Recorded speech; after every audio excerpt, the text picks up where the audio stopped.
Today I'm going to be interviewing my older sister Elizabeth. She has just published a book. And what is it called? It's called Writing About Writing. And as you can see, there's a poster behind her.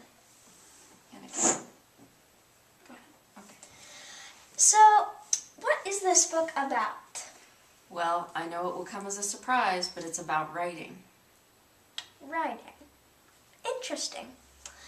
Well, you're a college reader, of course. So, could you tell us a little bit more about the book? Sure. It's actually a book for the first-year writing class that all first-year college students have to take. So, you'll have to take it one day when you go to college.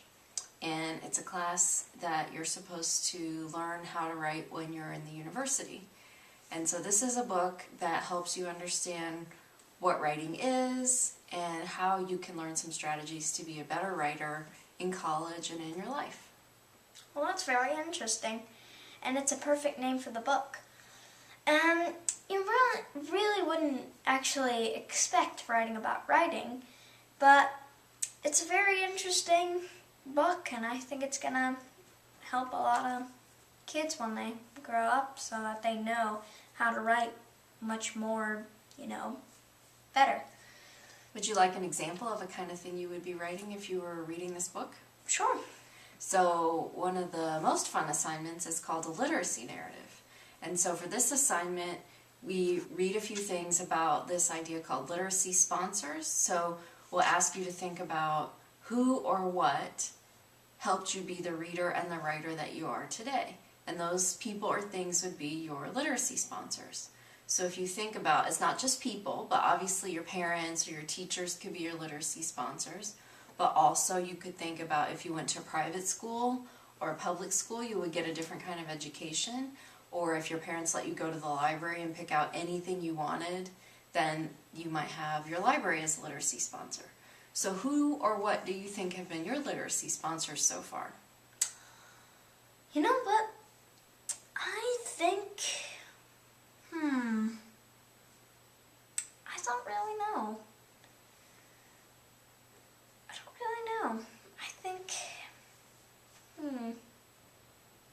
Well, another way we ask this question, this might be easier, is to say, what's your very first memory of trying to write something? Well, it was probably when I was in a younger age, of course. But I think it was when I started picking up a pencil and discovering that you can write with a pencil and you can, do it on certain things, but you can't do it on the wall or something like that. So, yeah, so that's how I really, knew how to do stuff and, write. Did people help you do that? I think so. Yes, when I, started going into school, like I was in pre-K, I started using it and drawing pictures, and that started me. And then once I got into other grades, like kindergarten, I started doing a little more, like in my math book or something like that. Then when I was in first grade, I started picking up the pencil and I was writing letters. And then when I was in second grade, I did it, and now I'm in third grade, and now I can do it much more easier, and I can actually do it. So do you remember your mom or your dad or maybe Joe encouraging you or telling you, oh no, Grace, you can't do that? Do you remember a specific time? Well, I guess there was certain times when I was, like 5 years old, when they told me that you can't really do this, you gotta wait until you're in, older. When you're older, you're supposed to write, but I just kept doing it and I had fun with it. So do you remember the very first time, your very first experience with reading? I think it was when I was in kindergarten. I was at school, I think, and we were reading a book.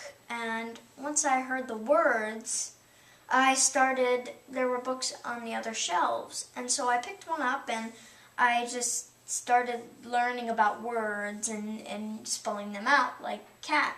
And I spelled cat correctly, and I spelled it out, and I learned to read with the words and kept going on, and I learned to read. Well, I know that when you were little and you couldn't really read yet, you wanted to read the book out loud. Even if you didn't know what it said, you would tell us what you thought it said instead of letting somebody else read to you. Yeah, I guess it's because I liked reading the book instead of somebody else reading me the book.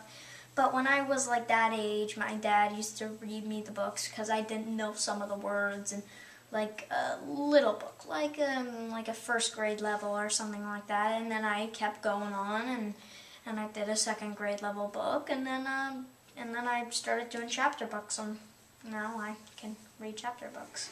So, do you have any rituals? For example, is there something with reading or writing that happens every day in your house? So, does Dad read to you before bed, or does your mom give you a particular kind of book?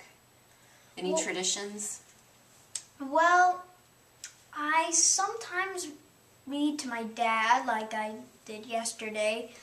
I read a book to him, a chapter book. Sometimes I read chapter books that I like, or sometimes I just do that stuff, or sometimes something similar to reading and writing, like I just go online and, make a little cartoon or something like that. It's kind of similar, but it's not the exact same thing, and it's kind of the same. So one of the things that's really cool is that kids your age have a lot more ways to read and write than we did. So for example, we just had pen and paper, right? But you all have the computer, and you can make video, you could write scripts, and then like when you gave your news the other day, so you had a script that you read and then you went online and gave that. So you're actually doing lots of really cool kinds of writing that we never got to do when we were young. So if you were in a class that was using this book, we would have done a lot of what we just did. I would have asked you those questions, and you would have done some free writing and brainstorming, and then you would have told a story about a particular time that you remembered that you thought shaped you as a reader or a writer. So a lot of times if students hate reading or hate writing, and then they remember these things from childhood, often there's a really bad thing that happened, like people told them they couldn't write or they were stupid, and then that's why they don't like to read or write. But I think you're having really positive experiences, so that is a really good sign.